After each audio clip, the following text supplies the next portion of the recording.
when we are very confident that God has given us the strength, God has given me the strength, there enters sin. நீங்க அநேக உங்க விஷயத்துல காரியத்துல இப்ப நீங்க ட்ரை பண்ணலாம். நீங்க போயிட்டு அங்க நிற்கும் போது God gives everything. நீ நினைக்கலாம், நீங்க நினைச்சது எனக்கு கிடைச்சிச்சு.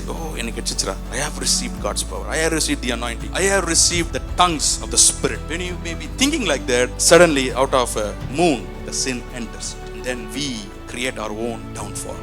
Same thing happened to Samson. Samson was the strongest man ever lived in the Bible. He created and destroyed all the Philistines, but he made sin, and that was his greatest downfall.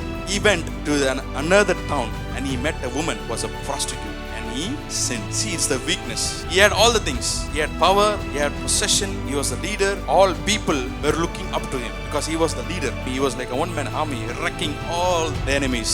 But when sin entered, the strength from Samson disappeared. My dear people of God, you should be very careful this young age. When you have everything, when you have strength upon you, when God gives you the strength, when God gives you all the possessions, you may never know that sin will enter you. And when sin enters, the strength from you disappears. Not to be like Samson, you need to have the character of Christ as well. When you have all the strength, you should be wise. By the way, when God gives you the strength, a real meaning for strength, that is wisdom, wise decisions, obedience, honesty, and humbleness. That is the real root meaning of strength from God.